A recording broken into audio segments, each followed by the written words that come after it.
Story bugs. Hello, you guys. Welcome back to Storytime.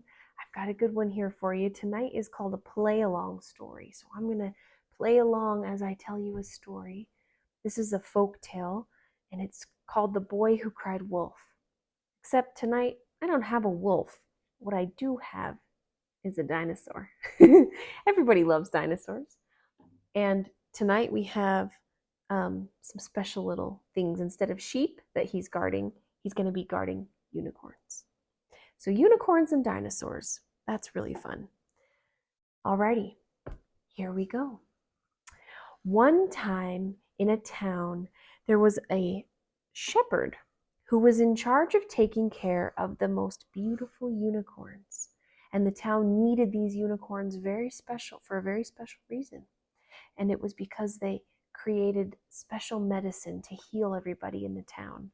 So it was very important for them to protect these unicorns because they lived in an area where one side of the village was a forest, and you never knew what was going to pop out of the forest.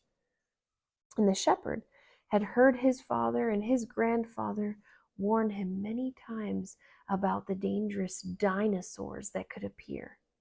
Now, he had never seen one himself, but he was taught to guard against the dinosaurs and make the alert if ever he saw one. So, one night, there was a big celebration in the town, and everybody had to be there, except somebody needed to stay and watch the unicorns. So the shepherd said this was the perfect time for his son to learn to become a shepherd too.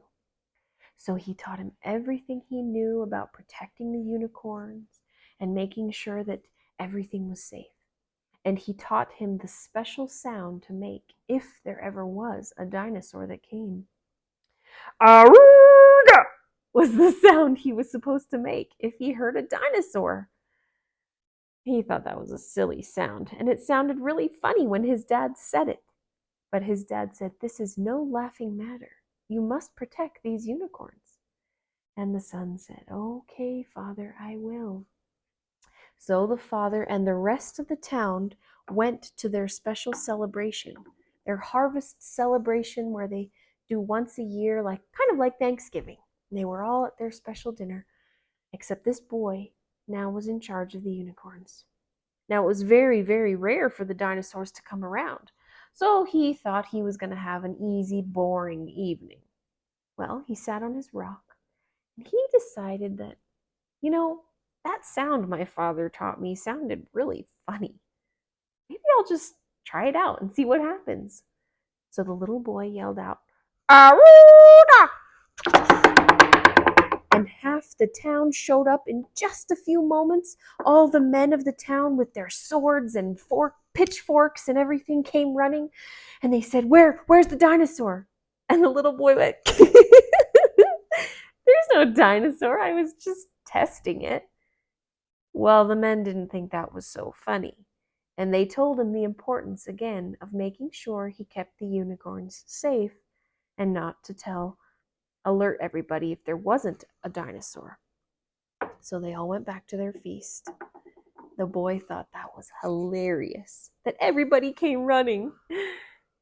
Well, he started walking around the unicorns, and they were just doing their thing, and oh, how boring. He wanted to be at the party too. He was stuck here, babysitting the unicorns. Well, the thought crossed his mind again. That really is a funny sound. Aruga! And half the town showed up again with their swords and pitchforks, and the little boy thought it was the funniest thing. Well, now the townspeople didn't think it was very funny of a joke because they were very serious about protecting their unicorns. And his father gave him a very stern warning. And he said, "Son, this is a very important job. Do not do this again if it's not an emergency." And the little boy said, "Okay, okay." So everybody went back to the feast. But as soon as they went back, the little boy just couldn't resist. He thought it was so funny. One more time he said, "Auga!" And his father was not happy at all. And he gave him a very stern look. And by this time, the townsfolk realized that this was not a real thing. So they all gave him a very angry face and went back to the feast. Well, the little boy had decided that he had had enough fun for tonight. He was just going to be bored for the rest of the night, as everybody was getting kind of irritated at him. When all of a sudden, the trees started shaking in the forest and moving around, and he heard something like thunder on the ground.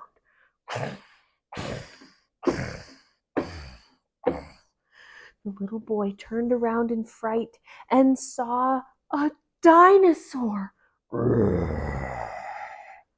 Uh, uh, Aruga!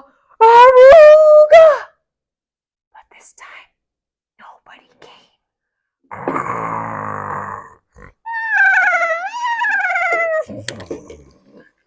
Some of the unicorns decided to run away as fast as they could, but the dinosaur had gotten quite a few of them.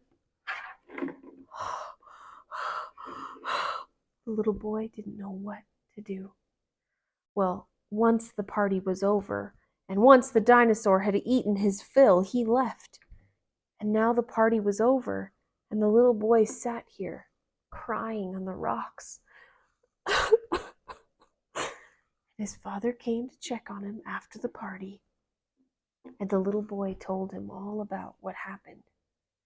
Oh, they were both so sad and heartbroken because these unicorns were very important to the people, and the little boy realized that he had played a trick on them one too many times.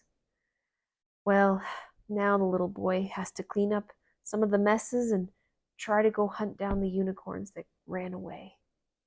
And I think he learned his lesson that night. Do you?